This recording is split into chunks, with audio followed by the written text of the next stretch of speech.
I found what the problem was. Oh, Okay, so I found what the problem was that my title for the show, it says setting up now. It's going through slowly, but it's doing it. Here we go. So the title I wrote up was too big. too big. And it says we're on private broadcast, so that is incorrect too. I got to go and change that.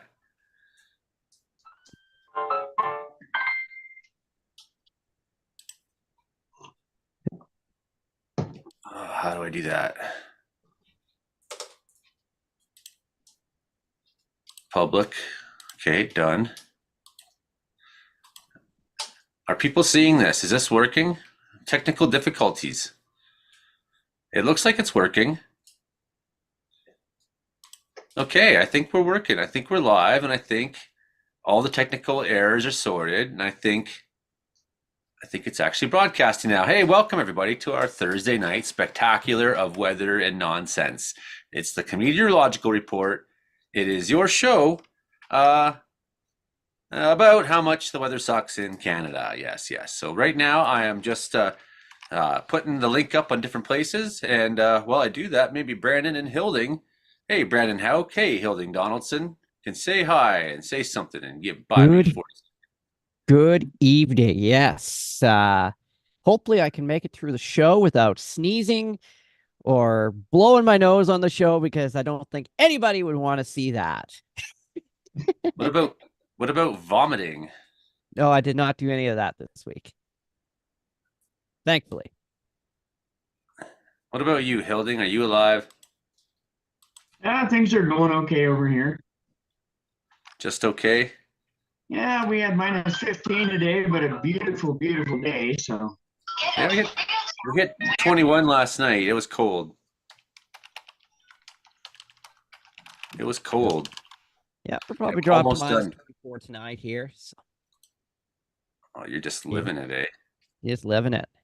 Living it. Luckily, my nostrils can't freeze because they're already plugged up anyway, so I can't smell the cold air. But, that's the way it goes. Okay, I've got everything. We got all the basics done. Hey, everybody, welcome. So it's our show about how much the weather sucks in Canada. We at least have Brandon and Hilding, so that's pretty nice.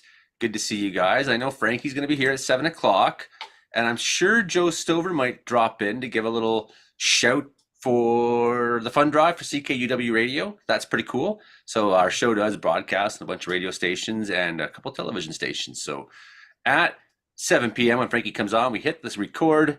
We start recording the show. This is obviously live streaming, so it's a record in a sense, but that's what we begin to make our radio and TV broadcast out of is starts at 7. So this is the pre-show, and we used to just have the pre-show, and it wasn't live, and we didn't go live. We just had our own private Zoom, and then I made the show, and we pubbed it up the next day. But then we just thought, hey, like we do all this fun talking before and after that is missed, and a lot of really boring talking too, actually. So that's too bad about that. But here we go. So if you do hit like and share, and you can leave a little comment down there, ask a question. We will try to answer it through the night.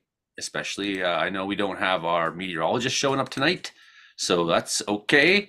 But hopefully, we get more of the panel. We love the panel. It's always good when the panel shows up. How about the panel, Brandon? Oh, yes, it's a great panel. Panel of cometeorologists. That's what we call it. Ah, Uh, aha. Isn't that awesome? I'm just doing three things at once here. That's what I yeah, do. we're I all getting set up. multitask.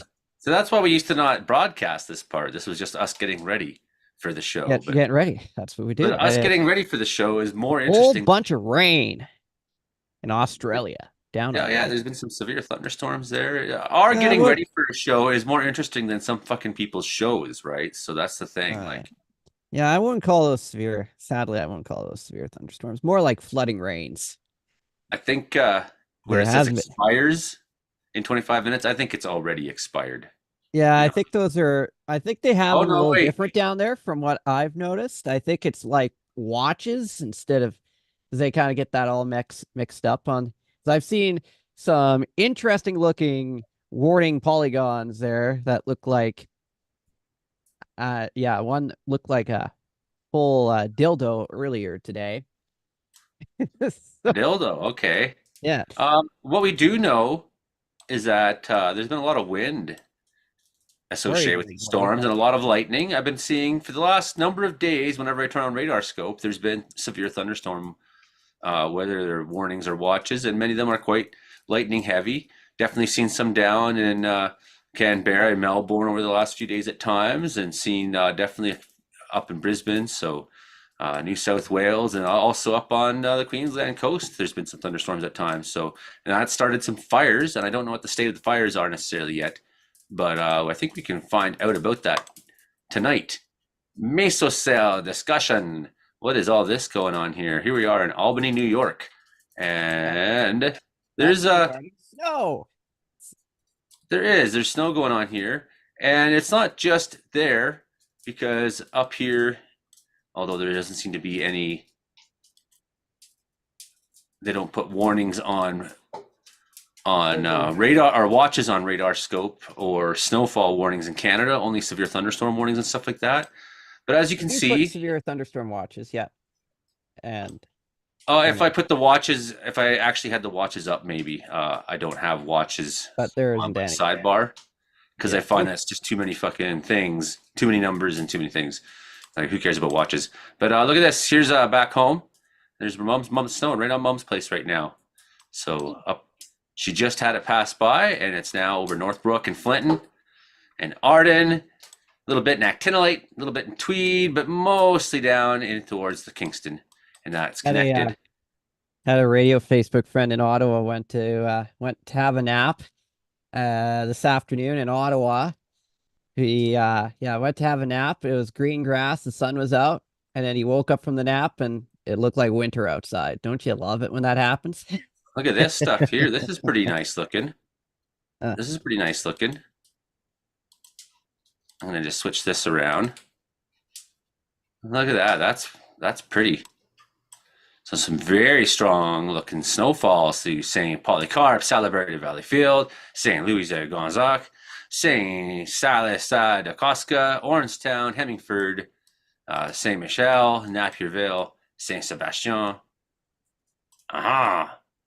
La Prairie. Look at that. That's some nice looking snow, but that one band especially is that's pretty cool looking. I like it. I like it a lot. What else? What else? Not so much. A little bit on the Georgian Bay. Nothing really going on in southern. Oh, maybe a little bit in southern Ontario. What's all this stuff? Interesting. More than I expected to see in southern Ontario. So there you go. What else is going on? What else? Go up to the north.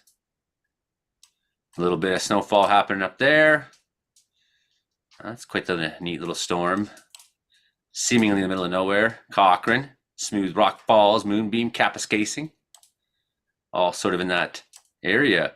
Another area that there's definitely some big time snowfall happening right now. We just got to go out to here. Turn on our Newfoundland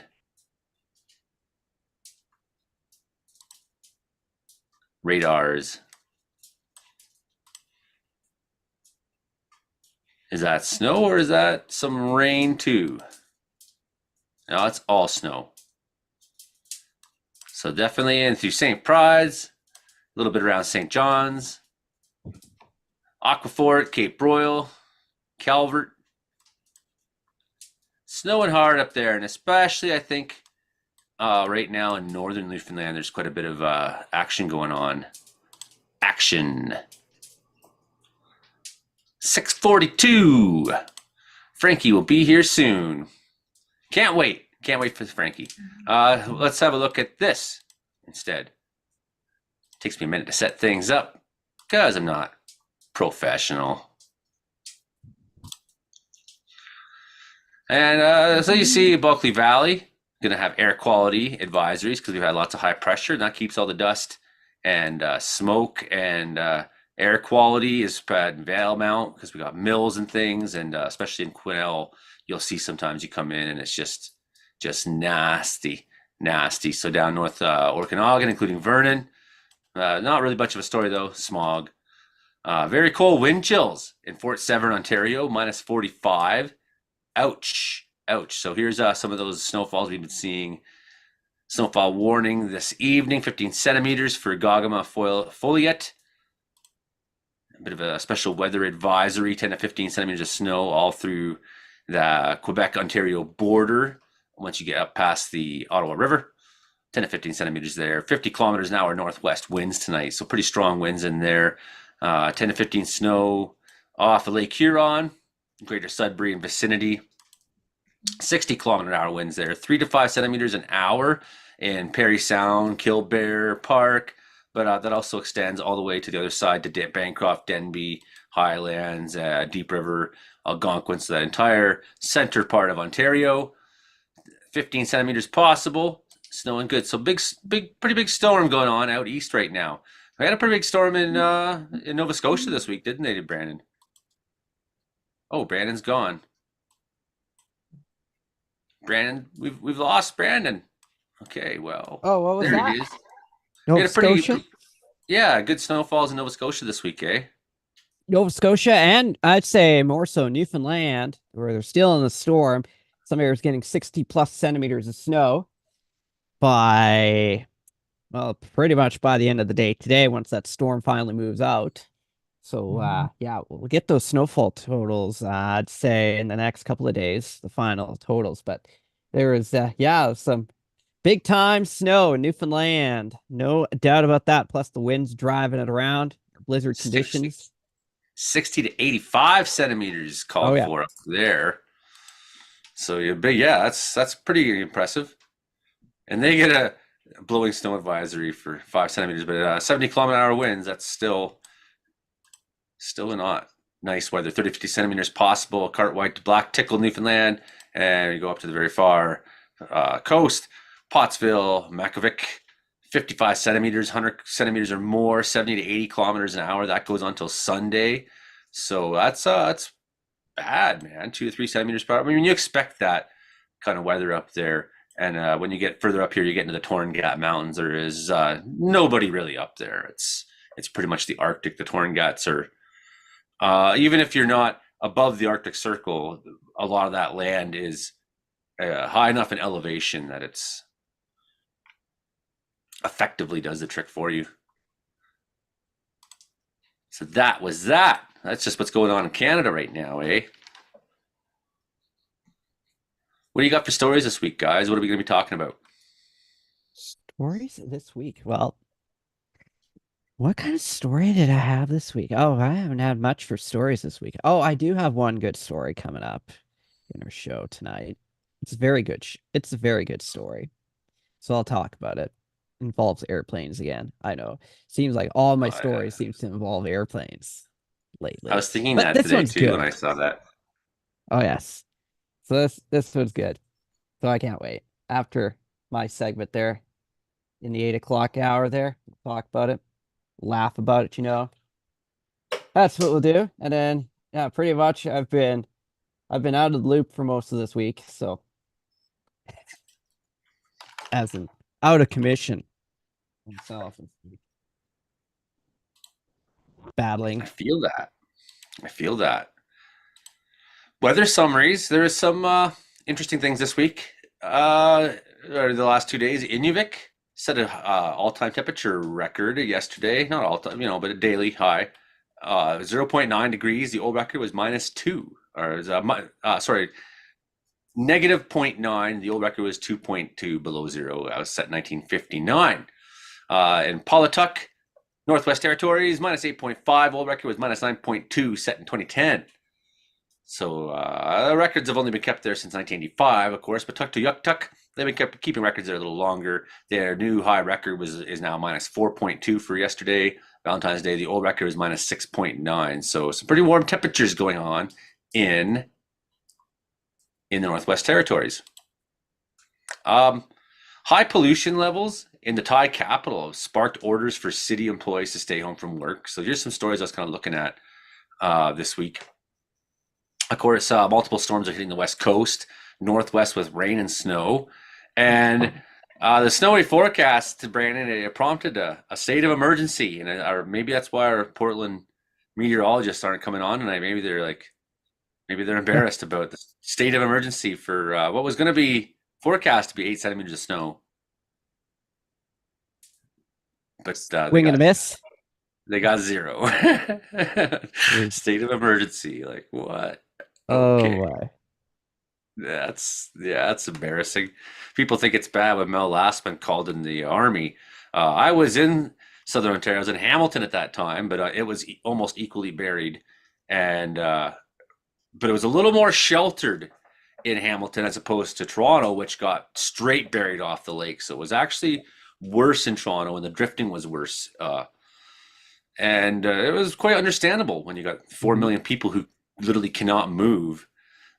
Greetings, Robert. Greetings, Shelley. Good to see some viewers coming on. It's quite understandable that they needed some help at that point because the city was literally much like Sydney, Nova Scotia was last week with the 150 centimeters of snow, where you really couldn't do anything. It was just not possible. So other stories that I'm kind of looking at this week too is Wisconsin. It had its first ever tornadoes in February, and that's in Wisconsin. That's fairly far north. And then they caused only $2.4 million in damage, but that's $2.4 million in damage is still quite a bit of infrastructure, buildings, whatever, right? So we can kind of look at that. So we were watching on the radar scope earlier and we're talking about Australia's thunderstorms and destructive winds starting wildfires across Victoria State especially. So that is something I do have some news queued up to look at. We got 11 minutes till Frankie shows up. It's going to be a quiet show, I think, maybe tonight, but that's okay. That's okay. Here's a cool article I was looking at. Mother Nature is Canada's history. So some cool stories that maybe people don't know about. What? I got a history thing from 2010 here. Do you remember that? What happened that year, February 15th in Vancouver? Remember? No, I don't remember so much because I wasn't there. Weren't there? No, you weren't. Yes, so I don't personally remember. Okay. Even though I did have a house. I was living in Vancouver and still working there at that time. What? It wasn't. And you don't remember what? Okay. And the big storm hit the coast and all that, and because they didn't have the Olympics weren't going to have any snow, so everybody was all upset. See.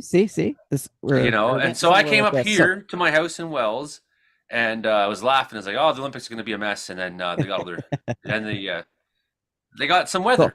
So I'll read it. I'll read it here. So yeah, in 2010, after the warmest January on record in Vancouver, 2010 Olympic workers hauled snow from elsewhere in the province to the Cypress Bowl site of the snowboard events.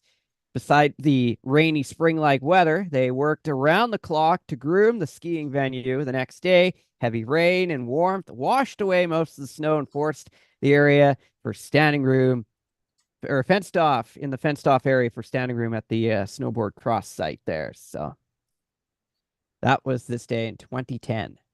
They ended up getting quite a bit of snow in the week leading up to the games, so it was kind of a last-minute miracle there. Yeah. But yes, they're trucking dump truck loads, and I thought that was hilariously wasteful and ridiculous. But that's what the games were in general. A hilarious, ridiculous waste of money. BC's going to pay for it for a long time. The great Miramichi. The cool thing was the Olympic torch that came through my community. So that was one of my favorite parts, seeing the torch go through. So we didn't have to pay Imogen. The Great Miramichi Fire in 1825 destroyed 16,000 square kilometers of land, killed 160 people. People and animals sought refuge in the waters of the Miramichi rivers. Entire communities were reduced to just a few buildings. That's quite the fire. There's other ones like it though. The Saguenay Fire in May 19th, 1870. There was drought conditions in the Saguenay, and a little brush fire quickly turned into a big forest fire. Spanned 150 kilometers, destroyed everything in its path. A third of the region's residents lost their homes, property, and all possessions. Good evening, Imogen. Aloha. The rock slide in Quebec City in September 19th, 1889. A heavy rainfall in Quebec City caused a large overhanging rock to collapse onto the street below, also known as Champlain Street disaster. The homes of 30 families were in the path of the rock slide. Community workers worked diligently to recover victims from the rubble, but the disaster claimed the lives of 40 people. Then, of course, near Brandon, if you're ever driving on Highway 3 through the Crow's Nest Pass, you come across I broadcast there every day. You come across the former site of the town of Frank. Then, Brandon, you might have something to say about Frank. Frank. Oh, yes. The rock slide that came down on Frank there. That was in 1903 when part of the mountain came down right on the community while everybody was asleep. And no survivors in that. So that was, yeah, very long time ago. Still no idea how the landslide happened, but it was. Well, but I've seen that the mountain could move again. They've warned about that. So They warned about the mountain moving again, like that it's going to Yes. collapse on everyone. Really? I've watched I was in the I went to the center there and watched the movie. And that's what the lady said. She's the interpreter. The mountain will move again. What was she But when? interpreting? What was she interpreting for? It was on the movie, so the whole slide. Oh, Kind okay. of like what the indigenous people said. Yeah. Okay. Okay. Cohesion, Brandon, cohesion. Yes. Had you said that this was aboriginally sourced information and that this is where it was coming from and that there was an interpreter explaining from Aboriginal language, that would have made more sense rather than I watched a movie with an interpreter who said the mountain's going to move. Yes, the natives had said for a long time the mountain rumbled and shook. Yeah. Right. So I'm curious at all. Is there any way possible though that if for what we put on TV that it can be the final product that I'm making? Maybe you can edit off that, but I put a lot of effort into doing that, and I just feel really strongly about doing the show. Edit off of what? Off the final product I make that take goes the to edit? radio. Yeah. Yeah, sometimes it is. A lot of the time it is. We just, for a while, we had an issue with copyright material and whatnot. So it was a lot more streamlined to just use the raw feed and go from that because we didn't have the copyright issue in that one. But without that, then it's a lot easier. And a lot of the time your finished edit is the one that actually does go through. Perfect. And I would prefer that. And I mean, if you have to add and subtract things, that's fine. Yeah. You know what I mean? Most cuts are just for time, and that's about it. Like it's if we've got like blank spots, and we have to cut out, 2 minutes might need to be cut out, and then there's little gaps of, awkward silence that'll be cut out, or if we kind of get a little bit off topic and we still have to make a cut for time, that's the kind of stuff that's cut out. Well, the hour long, like the final product I make, I kind of do that anyways, right? But if there is things that need to be cut and then you have to add things to make time, I mean, by all means, go ahead. And even if that's personal clips or whatever, but I really feel strongly that I want to produce one show that's kind of the same for radio and TV. Yeah, there's not a lot of difference in any of it, really. Pretty much just cuts for time. That's about it. With like, the Frankie theme song and it's in there. That's excellent. Yeah, that's good. Yeah, just want to make double sure on You've never that. seen an episode, have you? I'm unable to, so that's it airs on TV in this area, so that's definitely a bit of a thing. But yeah, no, the theme song's in there. It's got Brandon dancing, the Frankie theme song. There's not really anything cut out and put like spliced in. We're not splicing in all sorts of weird stuff or anything irrelevant. Like pretty much if anything gets put in, it's like I might have a little bit of content that gets spliced in, which is not that often anyway. Which you should do. Yeah. Yeah. Yeah. When I have little videos for stuff or whatever, sometimes it gets put in after, and that's about it. There's not a lot different, just editing for time. As a guy, there's so much trust. It's like my baby, my dream, comedy meteorology. So much trust. But I hand it off, like, do it. Make it good. Okay, where was I? Regina Cyclone. So this is a great story. I'm sure you know about this one quite a bit too, Brandon. The most destructive cyclone in Canadian history, they call it. This is the most deadly.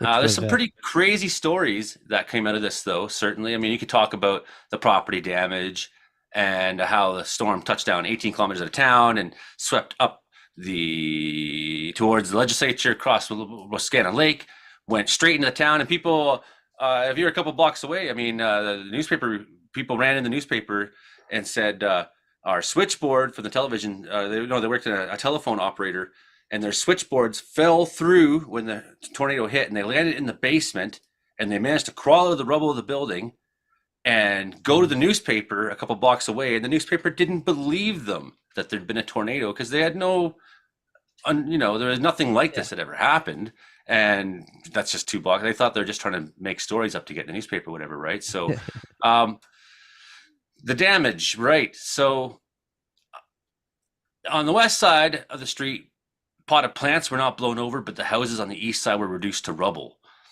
Yeah. There's a couple really interesting stories, though, I want to get to here. There's, of course, it made a big water spout as it crossed the Wascana Lake there. Wascana Lake, yeah, that's not a big lake either, though. It's a pretty small lake from when I was there a while ago. Yeah, it is. It's just like a little park, really. And the park Boathouse sport. Club was demolished, and all those who sought shelter were injured, and one was killed. A family took refuge in the attic. The cyclone tore off the roof and carried it with all the inhabitants 150 feet and deposited it in a neighbor's yard, but they were not hurt. There's a story of a guy in a canoe that was picked up and deposited a short distance. There was 2 stories that came from a canoe. One was true and one was not, because you know how fiction confuses things. Kind of like, the Twister story where the Twister hit the St. Catharines drive-in. Well, the movie Twister was playing. Well, the movie Twister wasn't playing that night. That the movie theater wasn't operating because storms had knocked the power out. So there was no. But in popular memory, people remember this, right? So 2 canoe stories, but one was true. One guy was picked up in a canoe, and the guy there's 2 of them in the canoe on Wascana Lake, and one was killed, and the other guy was deposited nicely, still with the paddle in his hand. Crazy story. The dog. Oh yeah. One more that I really thought was interesting in here was this one. Frank and Bertha Blankhorn. They were married in England, and for their honeymoon, they were going to go on the Titanic, but they missed the boat. But they managed to get to Regina anyways, and they took a boat. They were in Regina in the afternoon of June 30th, and they were in Victoria Park. They're picked up and tumbled 200 yards across the street. They were actually slammed into a brick building, and they were found lifeless. They're now found between the. So yeah, they're slammed into the library, I believe. And another story that was pretty interesting was so there's lots of pretty crazy stories here, and I'd probably want to make a video about this, just about this. But I'm ready now, Joey. We're just about to start, Frankie. Yes. One other really interesting thing was that the Boris Karloff was in town with his acting troupe at the time that it happened, and they went on to raise a whole bunch of money. So before he was famous as Boris Karloff. Okay, record to the cloud. Okay, let's go. Good morning, Prince George. Good afternoon, Winnipeg. Hello, Kamloops and watchers on Rogers TV. Good to see you. I'm Joey Only up here in Wells, British Columbia. This is your show about how much the weather sucks in Canada. This is the Comedeorological Report. Comedy plus meteorology. It's a science that I started about how the weather is funny business. That's right. So we're here at the panel of Comedeorologists, and you are hearing us on CKUW 80. I got that totally wrong. CFUR 88.7 FM in Prince George, CKUW 95.9 FM in Winnipeg, 92.5 in CFPX in Kamloops, and Rogers Television. Station ID failure. Okay, here with the panel of Comedeorologists. That includes Brandon Hauk and out there in Brooks, Alberta, who's been deathly ill all week, Hilding Donaldson, Grassy Plains, social producer Imogen Bailey, and the star of the show out there in Sydney, Nova Scotia, who had a big old storm once again this week, Frankie McDonald. How you doing so far, Frankie? I'm doing great. So over 40 centimeters of snow has fallen on top of 150 centimeters of snow on Tuesday evening and the Wednesday morning. Then it got more atmospheric river aiming towards Los Angeles on Monday. It's going to bring additional rain and flooding in Los Angeles and mudslides. And San Francisco's getting a lot of rain and windy conditions in San Francisco, California. It's snowing in Toronto. And it's aiming towards Montreal, where Bay Sky is right now. And they got snow heading for Bay Sky area too. What else, Frankie? What's going on out there? Then it got some, and it really good. Then it got some more really wet weather heading towards Florida this weekend coming up, and the Gulf of Mexico and things like this in Georgia. And then it got another low pressure system heading for Ontario on Sunday. Lots of lows heading for Ontario and Quebec, Montreal, where Bay Sky lives. And Mexico is really dry, and it's wet, and really Mexico is going to turn drier as well.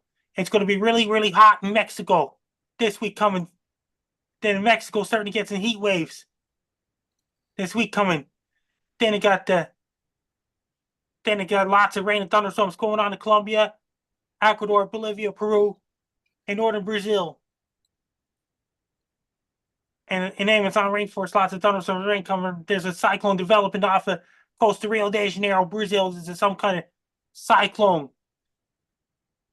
It's really dry up in northern Chile right now. It's summertime in northern Chile. It's really, really dry. And lots of fires going on in southern Chile as well. And up across Europe, there's cold weather and warm weather fighting each other. They got a big storm ahead for Europe late next week as well, like England and those places. As of right now, there's snow outside in Norway, Finland, Sweden right now. Lots of rain going on in England, Spain, and parts of showers in France and things like this. As of right now, over in places like in Siberia, it's going to warm up next month gradually. Since Siberian high pressure is going to weaken next month, gradually weaken. And there's a storm brought a lot of snow to Sapporo, Hagane, Japan. Lots of storms coming off the coast of Japan. That's going to bring lots of wet weather in Japan next week. Because the high pressure system is really strong off the coast of Japan, preventing the storm to move over to Japan. What else, Frankie? What's going on? And over in South Korea and Vladivostok, Russia, North Korea, it's getting warmer there. Then the cold air fighting back. Once again, it's really dry and it's really warm in southern China. It's really cold in northern China, Mongolia, and all those places. Lots of rain and thunderstorms going on. Indonesia right now. That's where Bay Sky's friend Julie lives in Indonesia. And lots of little bit of showers and thunderstorms heading for Philippines. Thailand is dry. Cambodia is dry. Vietnam and Laos is dry. They're in the dry season right now. Over in India, it's really dry in India right now. And there's a cyclone forming off the coast of Madagascar, Africa right now.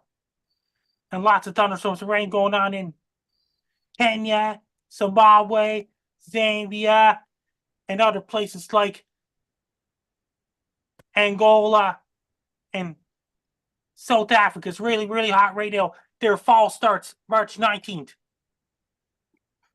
Meteorological spring starts on March 1st. Yes, meteorological fall starts in Australia and New Zealand on March 1st. There's a cycle, lots of thunderstorms and rain, and some kind of minor cyclone going on in northern Australia right now. And New Zealand's really dry and really warm out in New Zealand right now. There's lots of rain going on in New Zealand, in North Island, New Zealand, next week as well.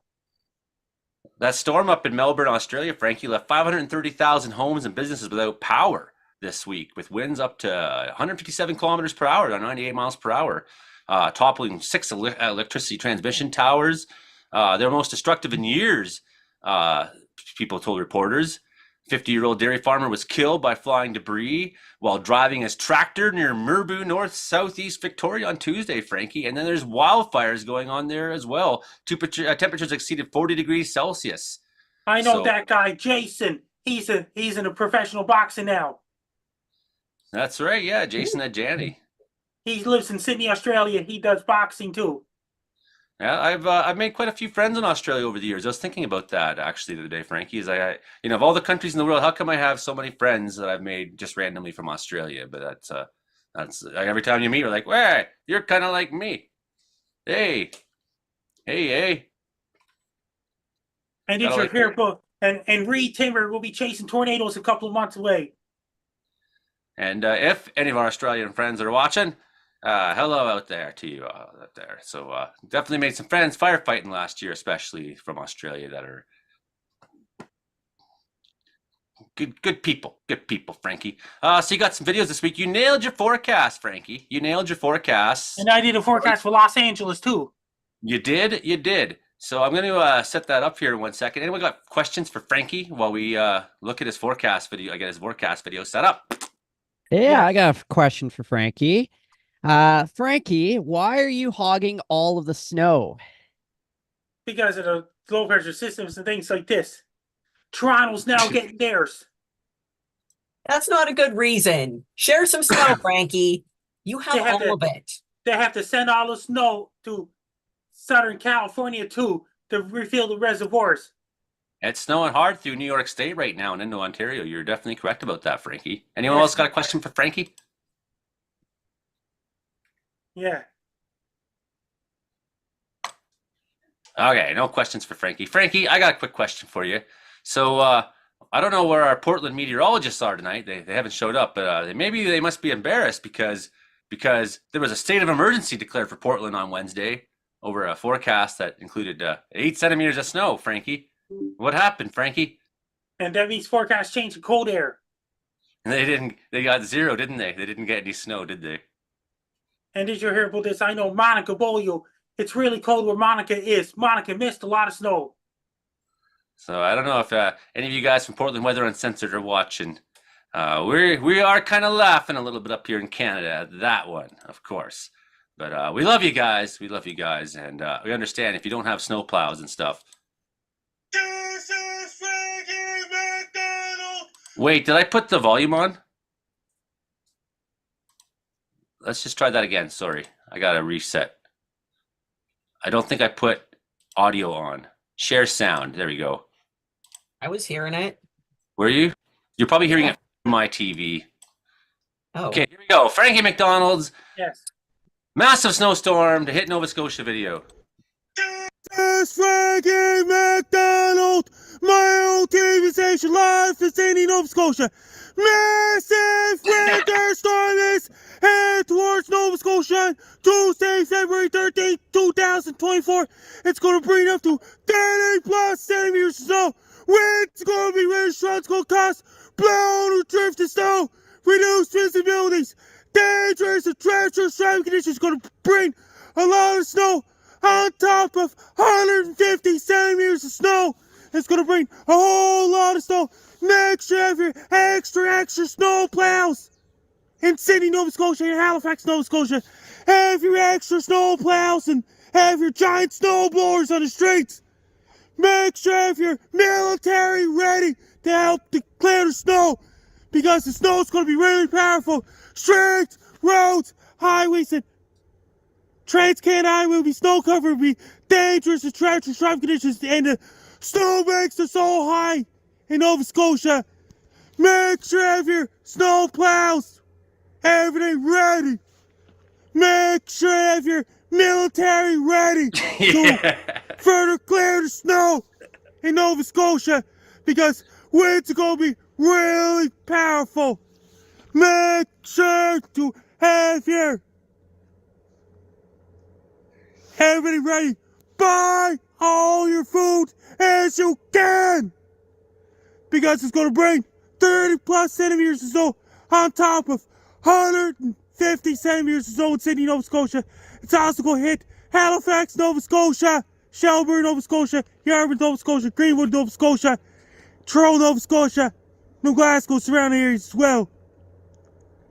People in Nova Scotia, be prepared. Have your winter boots ready, winter jackets ready, hats and gloves and scarf and ski pants is ready. Order your pizzas and order your Chinese food. Buy cases of Pepsi, buy cases of Coke. Do your grocery shopping, don't wait till last minute. Do it right now. Your smartphones, cell phones, laptops, tablets charge. Have your 3G, 4G, 5G, and LTE ready as well. Make sure you have your extra shovels ready and have your heat pumps to keep those warm. Since the snowbanks are so high, have the army ready to help to clear out the snow. Have military deployed for Sydney, Nova Scotia when clearing out the snow and helping out the snowplows as well. If you have anybody living in Nova Scotia, be prepared for a massive snowstorm Tuesday, February 13, 2024 during the evening hours. Take care, stay safe. Don't get caught in a massive snowstorm. Stay warm and be safe. You nailed that one, Frankie. What about my Los Angeles forecast? Well, isn't this it? No. No. This is a good one. This is the man spinning around real fast. Look at him go. He's spinning there. He's spinning. He's spinning. That's 25. He's getting up to 30 times around now. He's really spinning, folks. That's you wouldn't want to spin like that's a man doing the tornado. There he is. That's Frankie doing the tornado dance. He is tornadoing around, my friends. Look at that. That's what Sydney, Nova Scotia looks like without 2 meters of snow on the ground and a tornado happening at the same time. That looks like Frankie.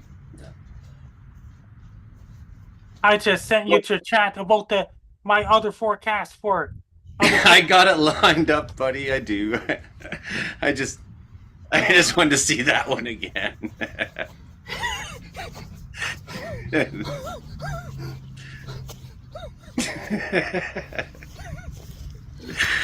Yeah, the poor guy.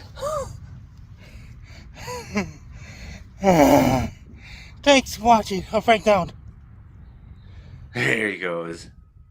Hey everybody, it's Frank Down. Here's my world tour Okay, update. well, let's skip the world up tour. Right, here. Heavy rain to hit Los Angeles. This is Frankie McDowell, my own TV station, live in Sydney, Nova Scotia. Heavy rains head towards Los Angeles, California on Monday, February 19, 2024. It's going to bring up to 50 plus millimeters of rain.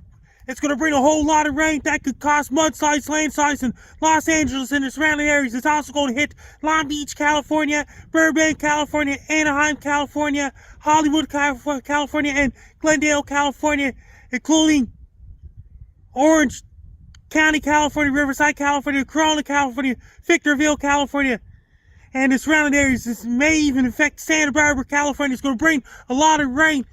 It's going to bring mudslides, landslides, streets, roads, highways, and freeways and interstate highways will be wet in Los Angeles and surrounding areas.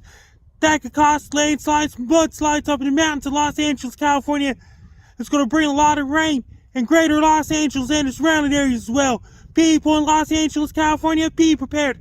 Have your rubber boots ready, your ankles ready, for ankles ready. When you go outside, wear your rubber boots ready, your ankles to keep it dry.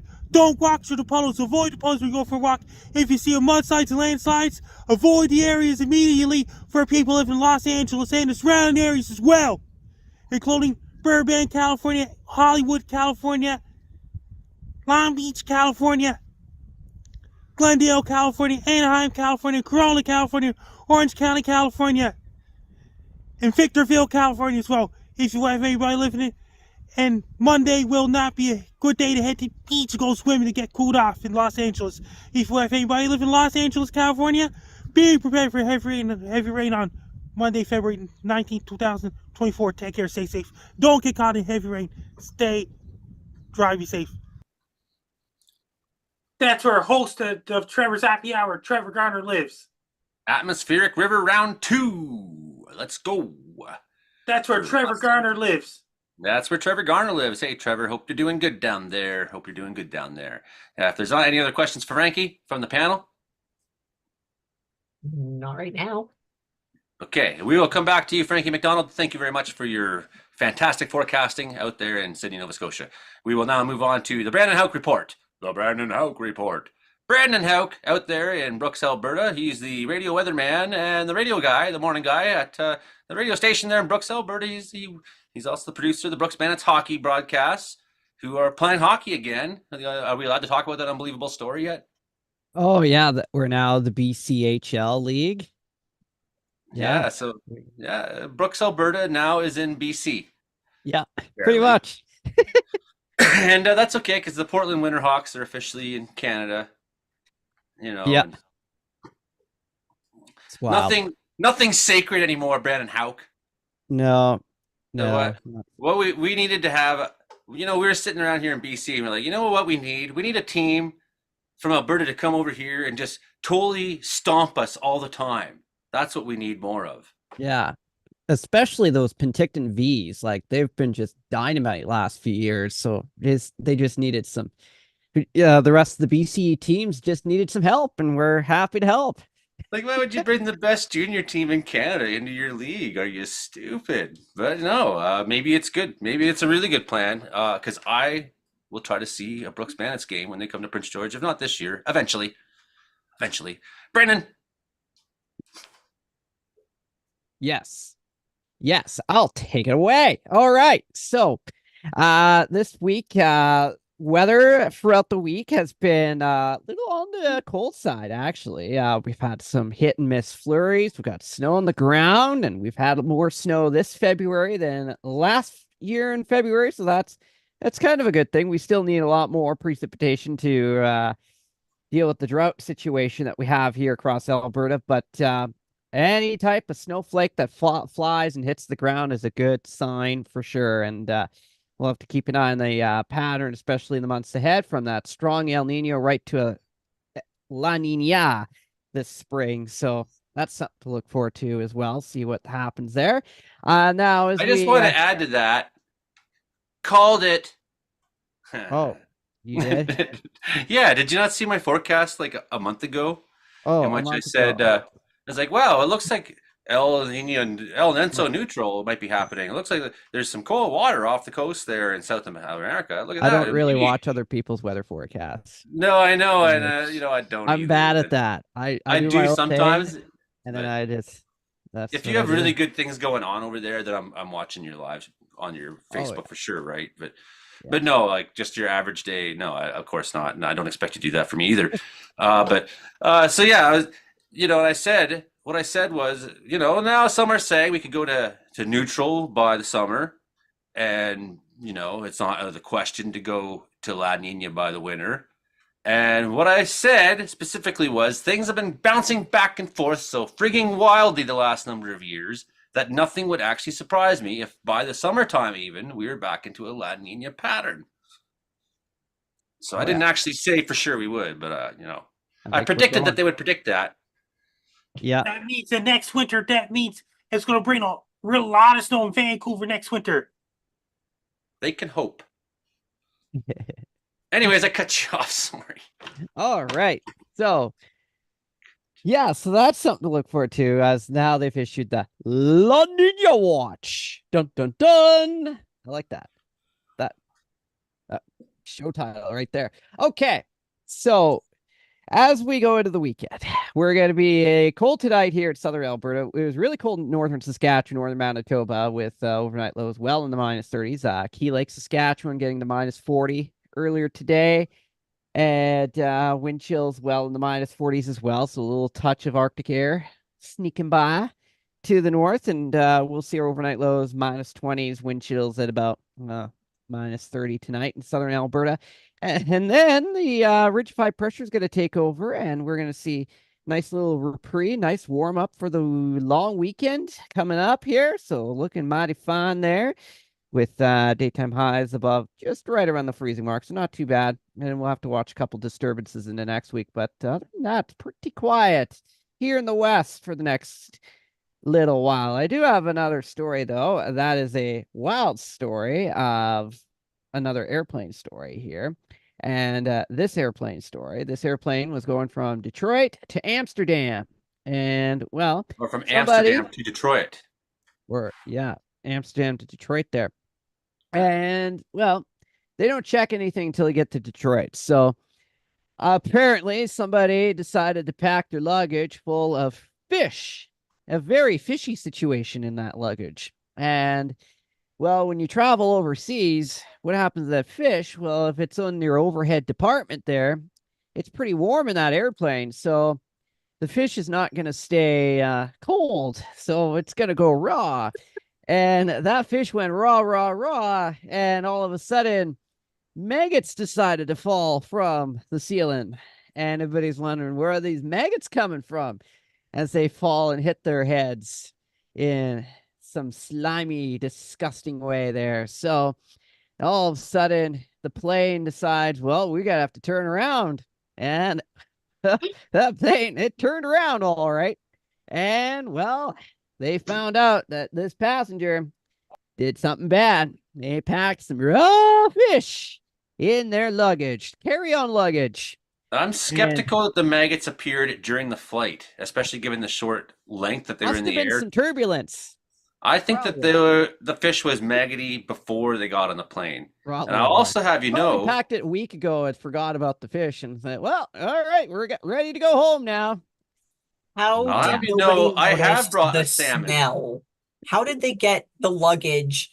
The duration it takes to make enough maggots to fall where maggots are falling like rain, it takes a lot to be noticed, to be felt. It's not just like one lands on some guy's eye.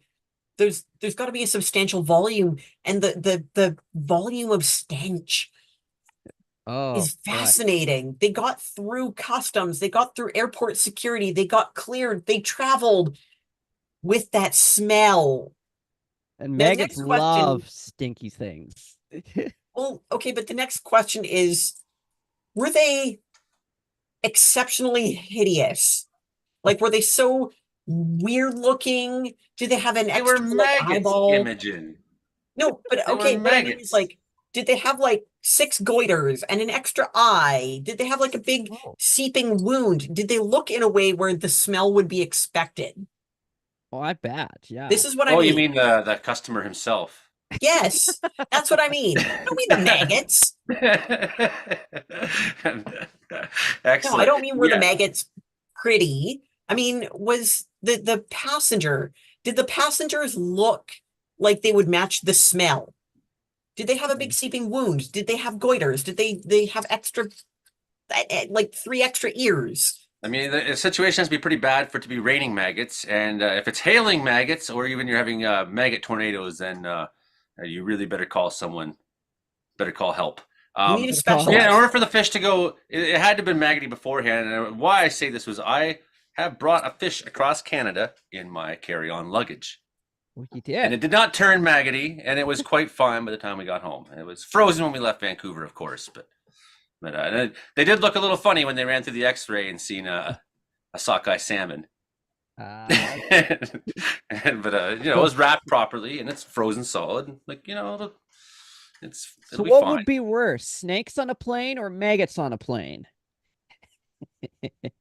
I'd be a lot more comfortable with snakes on a plane. I mean, I wouldn't be uncomfortable with either, but I would prefer the snakes because I like them. They're wonderful little animals. I absolutely adore them. I've had several. Well, I've had a few. They're pretty cool animals. So when you understand their temperament, they're great little pets. Just make sure Indiana Jones isn't on that plane. I mean, you're asking like the swimsuit model who like has pythons on her and stuff. Yeah. Would she prefer maggots or snakes? I mean, the answer is obvious. I enjoy the company of reptiles. If you've met my mother or my ex, you would understand how literally true this is. Snakes are great. I will happily travel on a plane full of snakes. Fill up the cargo hold, fill up the seats, fill up the cockpit, whatever. Load her up with snakes. I'm down. All right. Here's another true story. My mom, bless her heart, she decided one year to send me some deer meat in the mail. She froze them and she sent it express post at Christmas time, which nothing's express post. And so I got a Christmas present with some rancid deer meat. I'm gonna have to edit my own.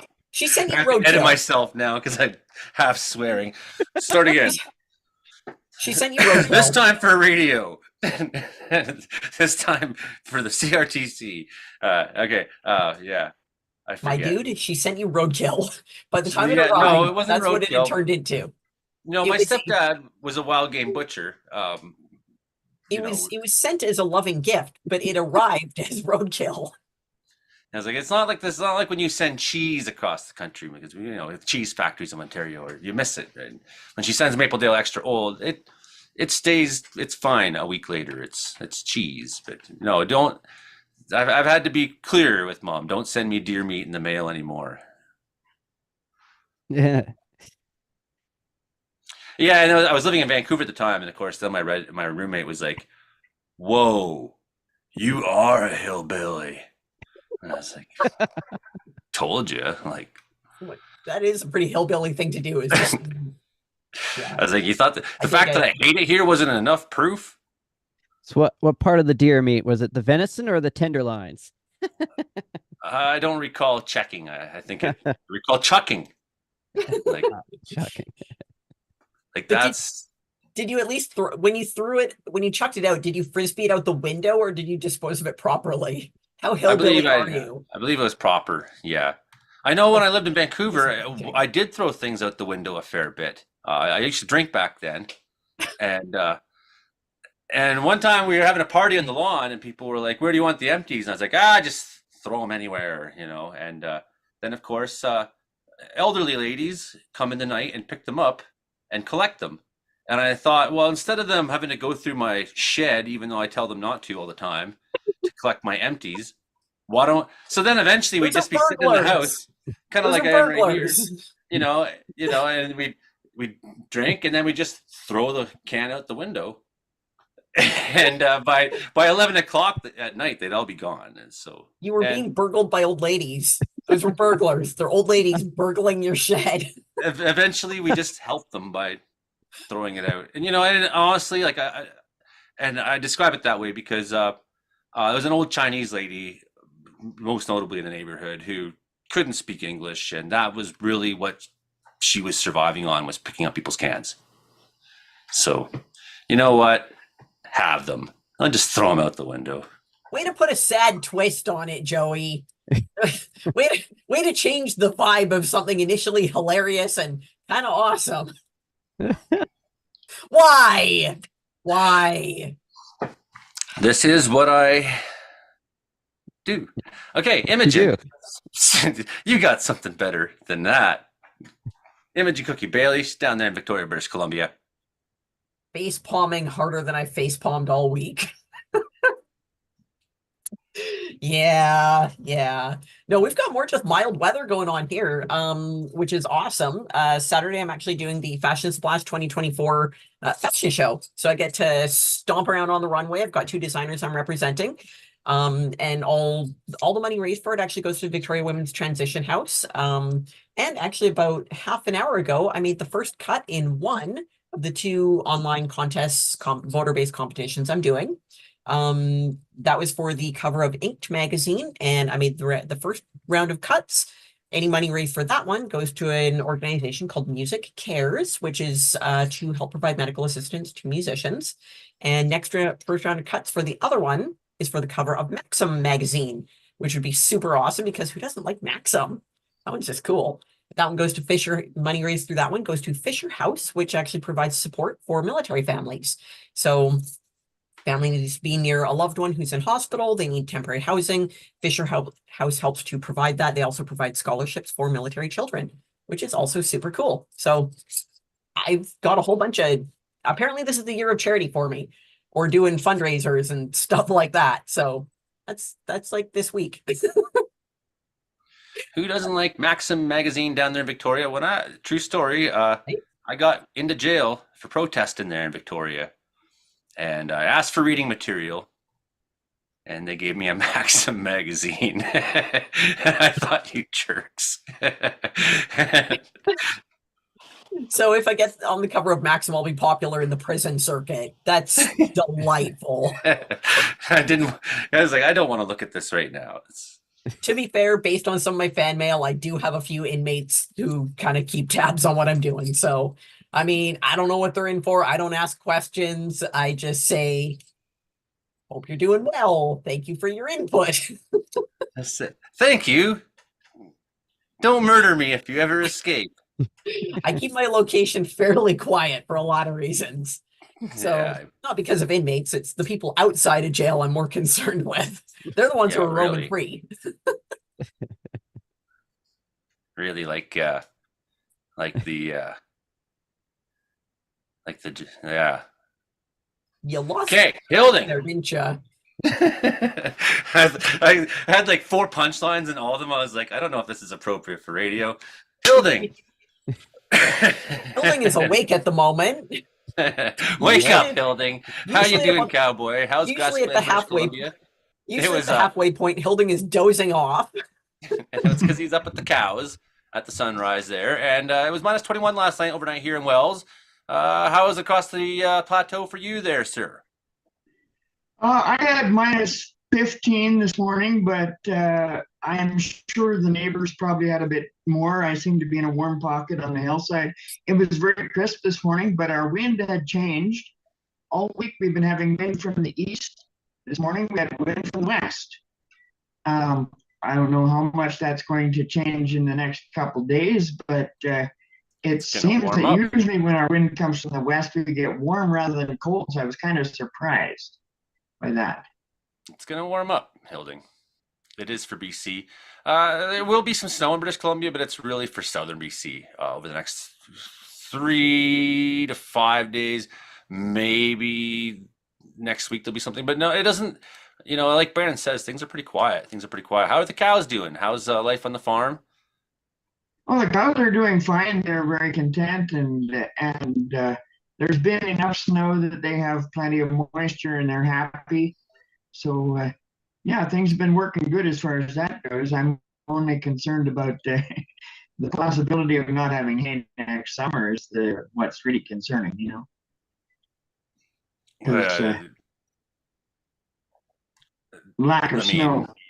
Okay, when you say they have a lot of moisture, what does that mean? Like, are you just watering your cows? Are they just chronically damp? Do you have moist cattle? Is that what we're looking at? Moist cattle? Cattle need a certain amount of moisture in order to digest their food differently than we do because they have a big stomach full of fiber. But I mean, so in the do I. wintertime, you have trouble with them slipping on ice to try to get water. So we train them to eat snow, and they will deliberately eat enough snow to keep themselves damp without getting hypothermia because their large ruminary stomach keeps them warm even though they're eating snow. We couldn't survive by eating snow to make water. Cows can.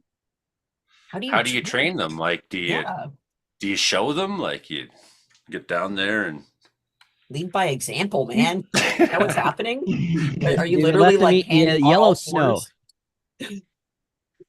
No, basically, you try to make sure that they have open patches of clean snow, and then don't give them any water or wean them off of water. Like if the first freeze and the first 2 inches of snow, you just stop allowing them access to water, they'll push the fences and get out.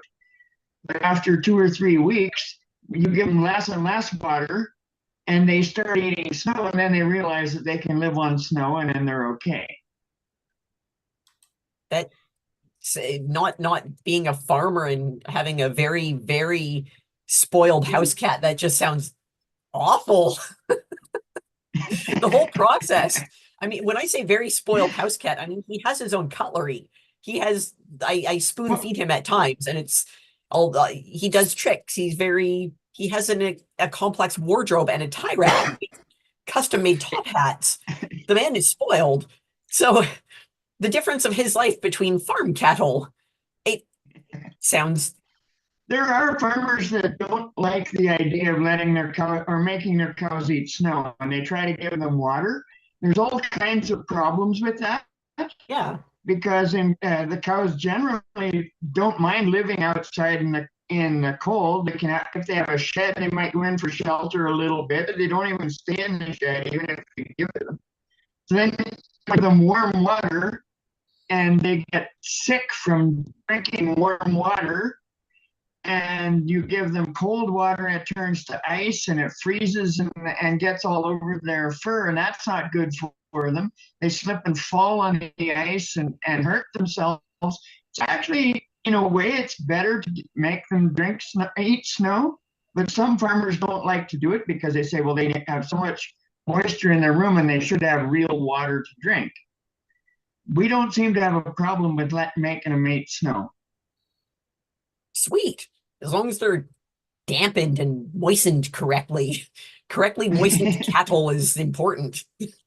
Yeah. Remember Emily Matson there? She had that calf that its mother died, so she decided she'd raise the calf there by herself. But then the calf got really attached to her, of course, and then but eventually it wasn't so cute because they get big fast. Right. And it was just this big cow that would just kind of like come at you all the time and get in your way and try to get in the house. And then we'd have to like play rodeo clown so that Emily could get in and out of the house with the cow following her around there. You remember that? Did you ever meet that one, Hilding? I'm not sure I've ever met that one, but I've seen different people have that problem. Yes. When you have bottle calves, they end up growing into big, clumsy cows. And then they still want to like be your friend, but it's like, man, yeah, you were so cute. I remember my birthday there when I was a kid, and the whole family was at the farm, and then but then a calf got turned around, so then all the aunts and uncles and everybody, they all went out. Of course, I was the oldest of the cousins at the time, except for Jeremy, and my cousin Kristen's a little bit younger than me by the same year.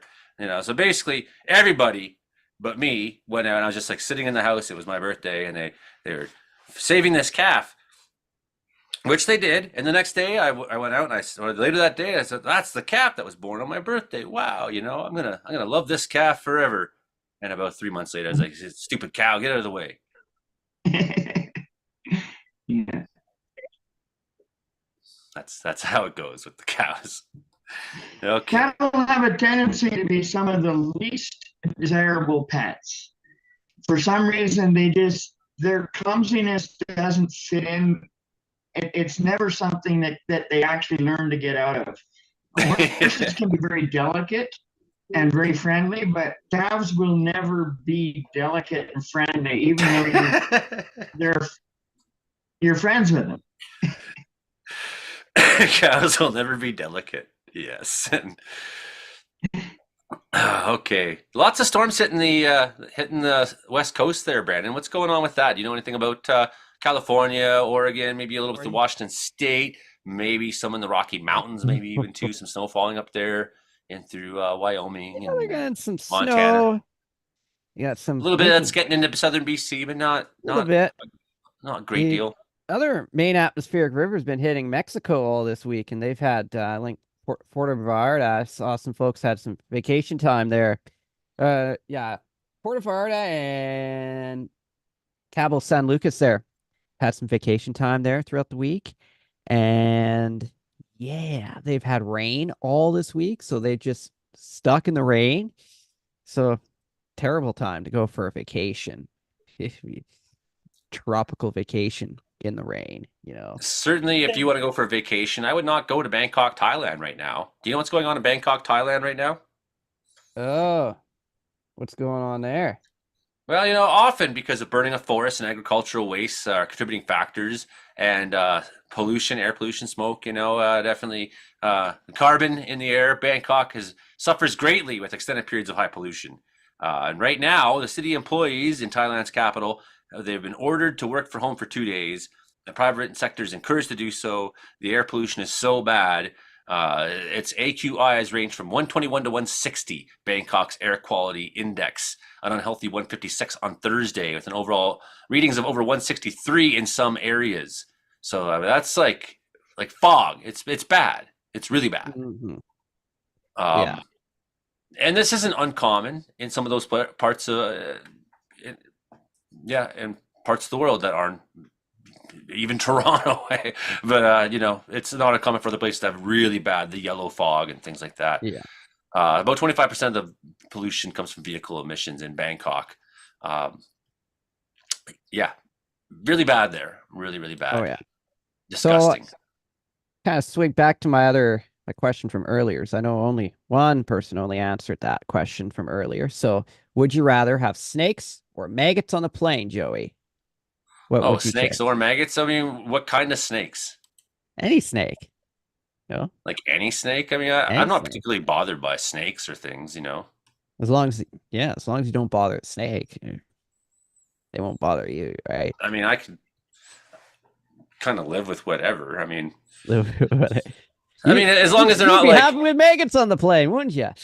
no, probably not that so much. But like, as long as it's not like some Australian snake that, they got some snakes down there that, They do, yeah. I'd prefer that over like funnel web spiders, a plane full of funnel web spiders or something. But hey, the problem with the snakes is that the passengers will freak out, and that's what will annoy me. There'll be the screaming and the crying, and I'd be like, you weak people. We do occasionally come across snakes firefighting here in BC, but not that much. Some garter snakes, I think last year is what I saw mostly.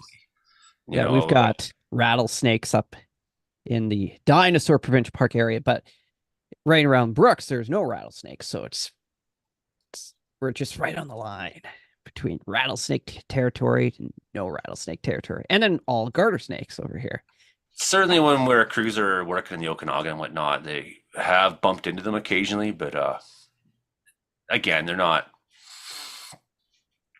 No big deal. It's just a snake. But people are really creeped out by things. They are. Right? They really are. They are. They do have these weird little eyes that look evil. I get it. That look evil. How do you think one looks evil? Well, because like Are they glowing red? every demonic creature in movies has like snake eyes. It's like people are afraid of snakes. I get it. Oh yeah. So in Wisconsin this week, they recorded tornadoes. It's usually the frigid north there, but they had tornadoes. It cost $2.4 million in damage. Ripped through Rock County on February 8th. Killed cattle, hit 30 homes. $2 million in damage reported in the town of Porter. $320,000 in damage reported in Fulton. 2 homes intend to sustain major damage there. One confirmed tornado near Evansville was a high-end F2. So significant. Maybe that's up to over 200 kilometer an hour per winds, possibly. On the ground for 36 minutes, that one. So with a maximum width of 500 yards. Another one touched down near Judah with an F1 strength. Peak winds maybe 150 plus kilometers an hour. It was on the ground for 14 minutes. It crossed 8 miles. The other one crossed 24 miles. That's 40 kilometers. Maximum width of 50 yards, the Weather Service was saying. So yeah, they also had the first Wisconsin experience during the month of February since at least 1950 when the records started being kept. Yeah, they also you would had some think tornadoes. that if there was a tornado before that, there'd be some popular memory that. Yeah, they also had some tornadoes in the country of Cyprus the other day here. Yes, that little island. What do you got on that? Yeah, 2 tornadoes hit the city of Limassol. Oh boy, Limassol. I think that's Try it again.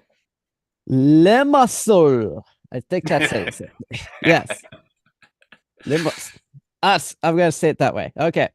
So damage, fallen trees, broken homes. I don't know if they meant broken homes. I don't know what they probably messed up. Damage to the city's infrastructure. Yeah, 2 tornadoes touched down in the overnight hours there. So that was the other day. And they shut down the roads. Roads are shut down. So the island of Cyprus. Crazy. There was a 4.6 magnitude earthquake, Frankie, in Los Angeles this week. Do you know what happened? And it did some damage to things like this. Yeah, not significant though. Just minor damage. The volcano eruption in Iceland has also subsided. There may be more activity still to come, but that story is at least over for now. So isn't that nice? Okay, who's got some more news? We got 14 minutes left to go. More news. Well, we haven't heard from Hilding if he'd rather have snakes or maggots on the plane. Oh yeah, that's as important stuff. Hilding. You're asking me whether I would like to see snakes or maggots on a plane? Yeah. I wouldn't like to see either. That's not an option. It has to be one or the other. You gotta tell them. You I'll gotta tell them say when you the get on. snakes I'll have a freak me snake out plane, because please. of an experience I had when I was 3 years old. So I normally get freaky with snakes, even though I know that I shouldn't. You know what I mean? But Freaky with I snakes. dislike maggots too, so I don't know. It's a toss-up. It's like a tossed salad, eh? I mean, it would be really, really strange to be sitting there in a plane and suddenly have maggots dropping on your face. I think you would, anybody would freak out a little bit, but probably it wouldn't be the same type of freaking out as if a snake came curling down and started slithering over you, and you're imagining that it might bite you. You know, Or it might be your and I've friend. been Who freaked by a snake that could have bitten.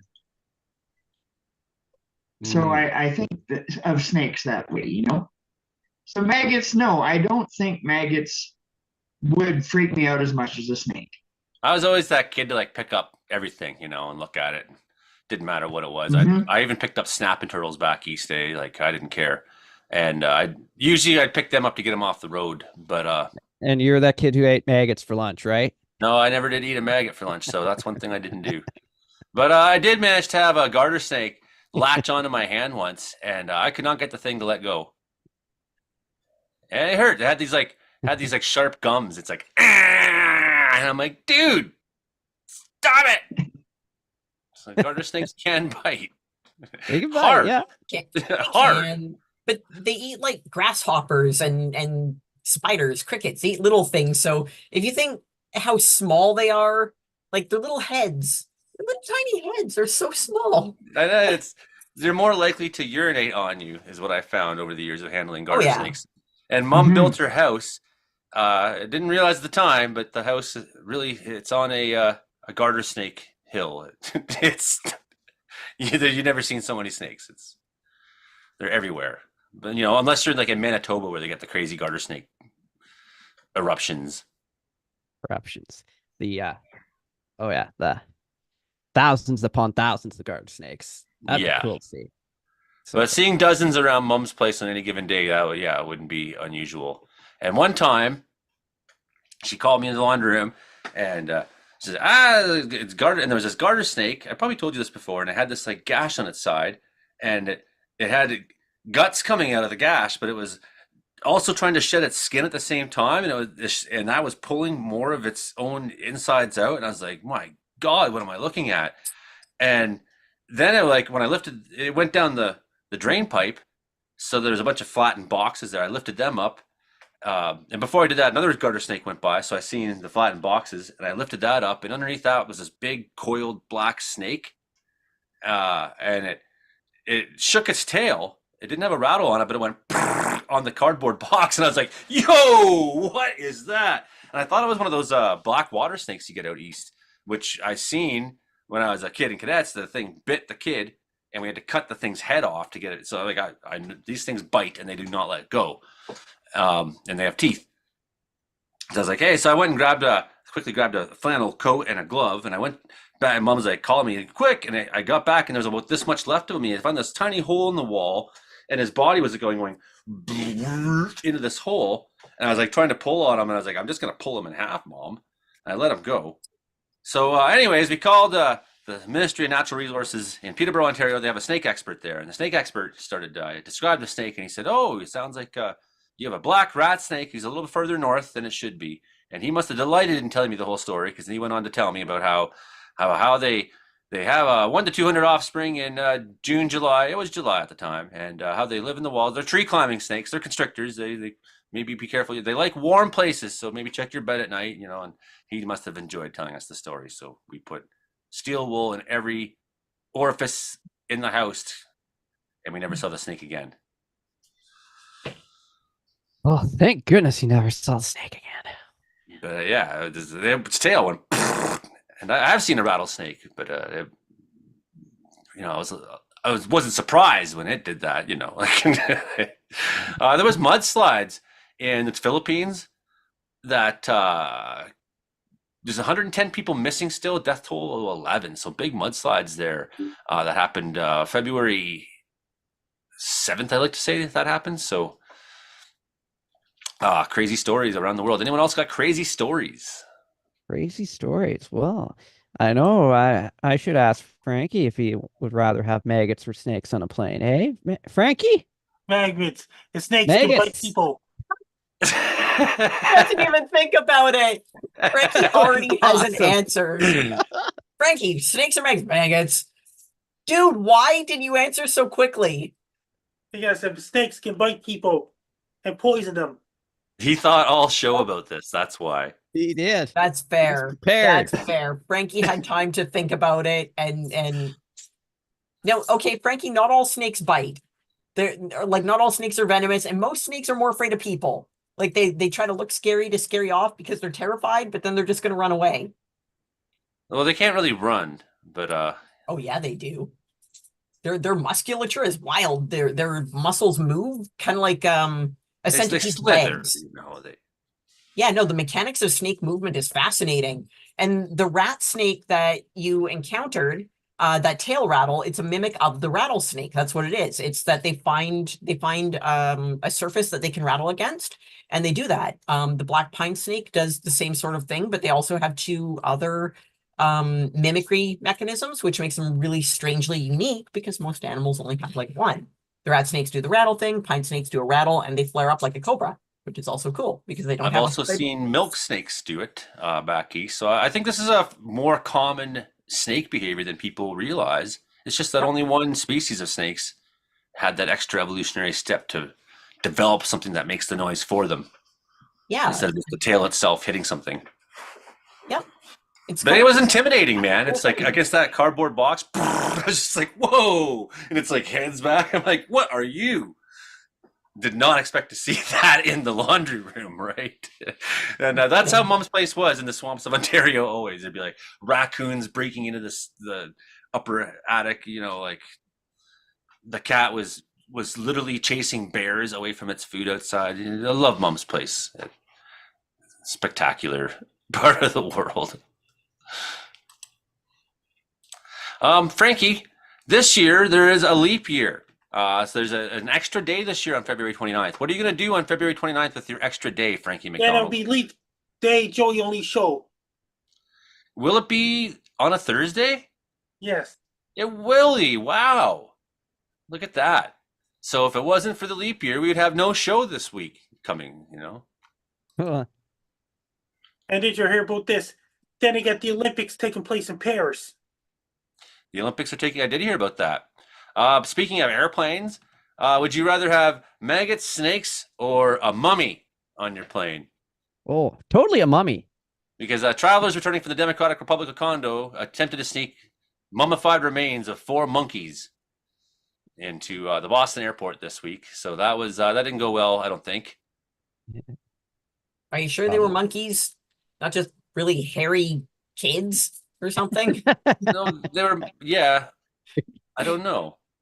What is your source? Where are you reading this? Apparently, Punxsutawney Phil did see his shadow. Yeah. Did not see his shadow at Gobbler's Cobb there. So if in Pennsylvania. So that means absolutely nothing in terms of weather news. I guess not. In fact, it's not weather news at all. No, it's that a hedgehog or a groundhog or a small burrowing mammal woke up, looked around, and went back to bed. That's all. Has anyone ever considered that maybe the hedgehog is lying? Sonic the Hedgehog? You know, I'm thinking the hedgehog, but he's in a facility right now. like how do you take his word for it? So The silly thing they say in Pennsylvania is that like they have their professional groundhog for Groundhog's Day, and he either tells them that it's going to be 6 more weeks of winter or 6 more weeks till spring. So what's the difference anyway? What's he telling meteorological you? spring starts on March 1st. So raccoons steal Florida woman's DoorDash tacos. So there's the raccoons are at it again. A Danish man has broke a world record. He put 68 matchsticks up his nose. So good for him. Congratulations on putting 68 matchsticks up your nose, guy. Why would you want to put 68 of anything up your nose? That is a weird Uh, goal. to be in the world record book, I guess. That's the thing. Like the records aren't sacred Oh. anymore. People just make up things. Well, yeah. I'll I just do have this. one. So there's a clean, oh my goodness, a cologne that you can buy for $48 and you can smell like WD-40. Man, that's so pathetic. Or you can buy WD-40 for like $8.99 at any place that sells it, At any hardware store, yeah. right? Spray tan it yourself, away you go. You have the Yes. option Bottle of spray doing tan. that. And if you don't want it directly on your skin, you can just spray a little napkin and keep it in your pocket so you have the smell with you all day. It's the new craze for hipsters and yuppies. Grow a beard and Smell like wear you do stuff with flannel your and then hands. spray WD-40 on yourself. Smell like you know how to change a tire without actually knowing how to change a tire. I can show you how to change a tire. I've changed a few, shown a few people. It's not hard. Animal rescuers in Wisconsin helped a coyote whose head was stuck in a statue. So congratulations on your freedom. And a pelican was captured in a Dutch golf course. He escaped from a Belgian zoo, but he's back in custody. Whew. I think that's about all we got for, If you want to follow me on social media, my Blue Sky's at Frankie MacD. My Twitter's at Frankie MacD. My Linktree is Frankie MacDonald. My Facebook is Frankie MacDonald. My Instagram is Frankie MacD94. My TikTok is FrankDonald94. My Clapper is FrankDonald94. My Twitch is FrankDonald94. My Snapchat is Frankie MacDon. My YouTube channel is Dogs and Wolves. And my LinkedIn is Frankie MacDonald. Best luck to you. I'm Frank Donald. You're listening to Community Watch Weather Report every Thursday nights at 7 p.m. Pacific, 11 p.m. Atlantic. That is correct. And I'm Joey Only, your host. You can find all back episodes of the show with video versions if you're hearing us on the radio at Joey Only Caribou Weather Dude on YouTube. We also live stream the recording session. Sometimes we're on here for 2 hours recording, so a lot that doesn't go into your hour-long radio shows gets said here. So feel free to drop by for the live stream sometime if you'd like to. Also, you can find us on Rogers Television if you're on Vancouver's Island. Thank you very much, Rogers, for having us. And for CFR in Prince George, CKW Winnipeg, and CFBX Kamloops. I think I got them all this time correctly. And that's been our show with Frankie MacDonald in Sydney, Nova Scotia, the world's greatest weatherman, Imogen Cookie Bailey out there, down there, Victoria, Brandon Hauk, Brooks, Alberta, Hilding Donaldson, Grassy Plains, British Columbia, here in the Caribou Mountains, myself. Thank you. We'll see you next week, everybody. Bye for now.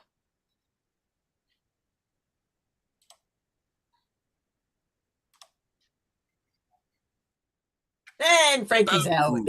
I was wondering if he'd leave before the minute changed. He's just waiting for that like recording stop. He's like, and done. Yep. Good enough. Never even a goodbye. It's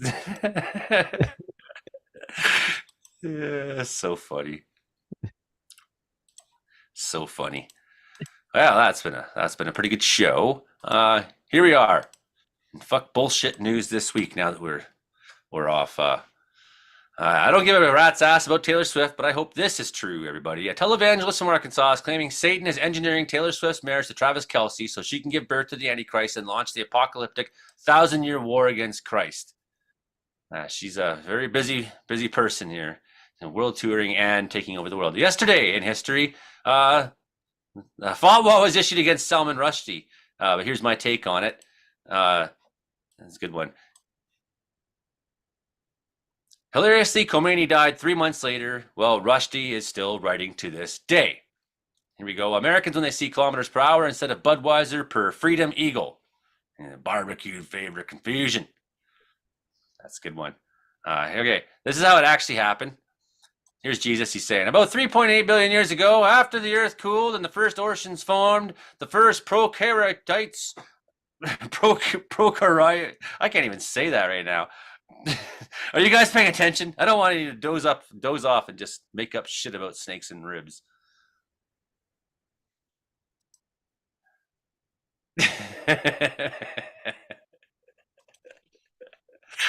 Okay. This one's still popular. Only 40% of Americans believe dinosaurs and people live together. So good for you guys.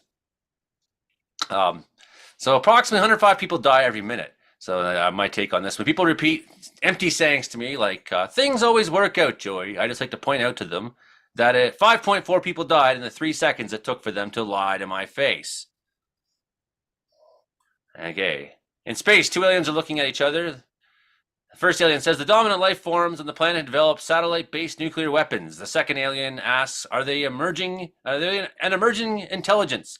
And the first alien says, I don't think so, because they have it aimed at themselves. And, okay, here we go. Seems like an expert to me. They all know you're stupid. All NASA is hoax astronauts. They know all NASA you're stupid hoaxes astronauts. There you go. That's some bullshit from this week. And I think we've already lost Brandon. I think we've already lost Imogen. And everyone is surprised we even have Brandon. So anyways, I think that's all I got for this week, Hilding. Thanks everybody for tuning in. And do hit the like, share, subscribe, all that kind of thing. And do catch us on the radio and TV if you can. Thanks, everybody. See you next week there, Hilding. Have a good one.